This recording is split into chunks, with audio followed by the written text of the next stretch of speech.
Hi students, the first module in power generation, transmission and protection is already covered by Shivadasan sir, and you have studied a lot about the conventional methods of power generation and even the economics of power generation, right? So, and you already have an idea about power transmission system consisting of generation, transmission and distribution systems reaching the consumer, right? So this you already have an idea, and now we are going to focus on our second module, which is about power transmission. And in power transmission module, or this, in the second module, you have two concepts to learn. One is the transmission line parameters, and the second part is the modeling of transmission line based on this transmission line parameters. First, we should know the parameters, and then based on them, we will model the transmission line models. Okay. So that is what we are going to do. When you consider a transmission line, single phase line or a three phase line, then your transmission line parameters are these four. What are they? One is the resistance, then inductance, capacitance as well as conductance. These are the four parameters when you are considering a transmission line. And these parameters we will understand in detail, through which we will be able to model our transmission line network. So among this resistance, inductance and capacitance, this is what we are going to focus on. These three parameters we will be discussing in very much detail. What is meant by this conductance parameter? Conductance means it accounts for the leakage current which is going from insulator to through insulator of an overhead line. Okay, like conductance can occur between two conducting lines, and it can also occur between the conductor and ground also. Okay, so these are usually quite negligible, which means the conductance between the two lines as well as what the conductance between the conductor and the ground. This will be normally negligible. Okay, that is why we have some distance between the conductor and right of way and all. And another part is that, like when you have an insulator, like you have a pole, and right, this conductor is going like this, and you have your pole here, and you are placing your insulator on this, and through which your conductor is going. Okay, under this condition, this insulator we already designed in such a way that it is not going to have any conduction of current. So this conductance value will be usually negligible. That is one part, or very less, and that is one reason. Second reason is that even your conductance can be variable also. Why it can be variable? Variable because it will depend if we are accounting the conductance of this insulator that we are placing on the pole, then what is the condition of this insulator? When your insulator is working for a long time, then it will be polluted, or it might have dust covering, so that on the if this is your insulator, if this is like your insulator and your transmission line or voltage is going on, if there is dirt and all that, then it will change the conductance of this insulating part. Or if there is corona occurring, corona is a phenomena occurring between the conductors, and that will depend on what? That will depend on the atmospheric conditions, or whatever be the medium in between, and that will change with season and all. So because of that, because of all this reason, it is quite hard to account for this conductance part, and luckily we don't have to consider, because its effect is considerably low in our power system network. So now let us see the line parameters in detail. For that, consider a single phase system with two wires. Okay, two wire single phase system it is. There, this is the conductors, this is the two conductors, and let us say a current is passing through the system. What will happen? Whenever current is passing through a conductor, then you will have both electric field as well as magnetic field. Right? You have electric field as well as magnetic field in this condition. So how magnetic field will happen?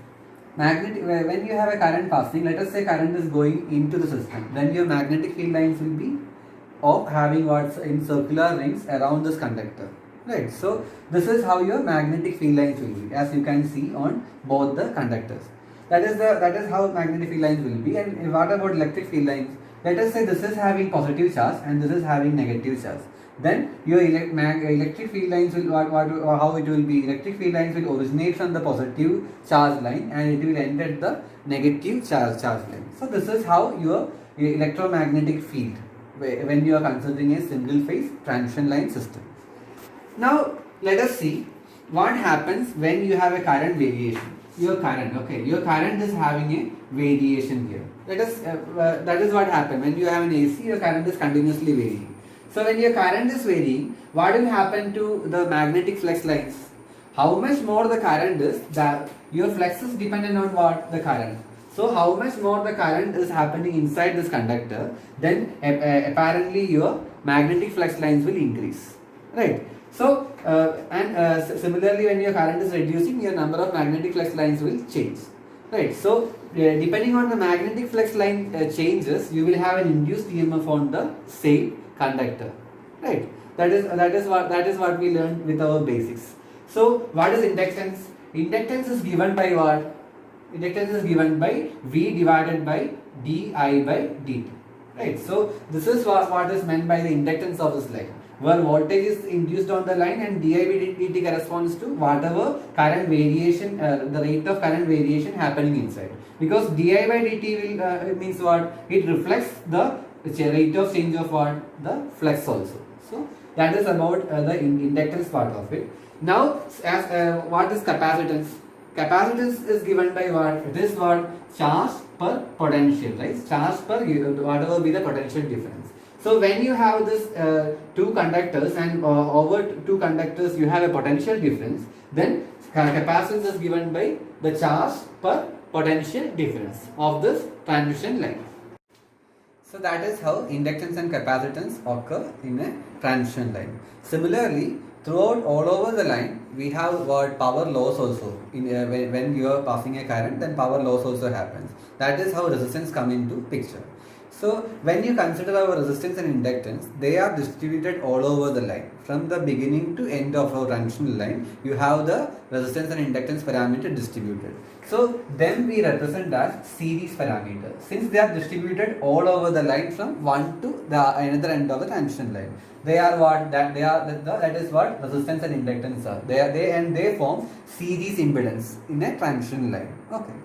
Now, what about the capacitance part? Capacitance occur either between the transition lines or between what? Between the transition line and the ground. In a single phase line, we consider from one transition line to ground. In three phase line, we consider between one phase to ground or between two transition lines. So that is how your capacitance exists. So capacitance is what? Capacitance is a shunt parameter, right? So that is how your capacitance will be this way. And conductance, the conductance part also will occur between what? Between the line to ground, right? Or between conductors. So this is how your conductance can be drawn. So this kind of this is how your transition line network can be represented. But this is not what? This is not in reality. It is all over the transition line. So if we divide it, then you have a distribution of this parameter all over your transition line network. That model we call as distributed model. So if we are taking it throughout the whole transition line network, then we call it as distributed model. In equivalent circuit model, we don't do that. What we do, we make this circuit into a length parameter model, where we will not have several sections, but we will make all of them together, making it a length parameter model. Okay. Length parameter model. So with this introduction, we will get into the resistance of a transition line network, which is our first line parameter. We are using conductors in transition line network, and the basic parameter we have to discuss in line parameters is resistance. That is the place where most of your power loss in a transition line is happening. Okay, it is related to the power loss in the transition line, and that is how we define it. The effective resistance. The effective resistance in a transition line, we define it as power loss divided by the I square value. Okay, power loss divided by I square. What is the current I here? I here means that is the RMS value of current. I here means that is the RMS value of current, right? I square R is the power loss. So we will define the effective resistance in terms of what? Power loss only. Power loss divided by I square RMS. Why we have to define so? Usually, I think you all know how we define resistance. Like for a conductor, what is the resistance? resistance we usually define as rho L divided by A, right? Resistance is proportional to the length and it is inversely proportional to the area of cross section, and rho is the resistivity. This is how we normally define the resistance. But this is basically the DC resistance and not the AC resistance. Why so? We will see. This is true when this resistance is equal to what? Rho L by A, and that is true whenever in a conductor cross section your current is flowing what? Your current density is same everywhere, or it is having a uniform distribution in the conductor, then this resistance formula is true. Okay, what will happen when you are having an AC voltage?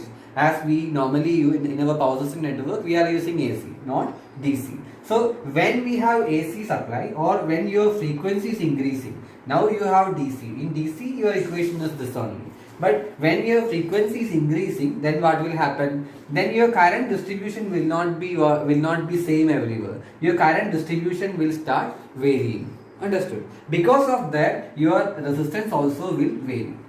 Understood? So this effect, when our frequency is increasing, then the current distribution will not be same, and because of that, your resistance will increase.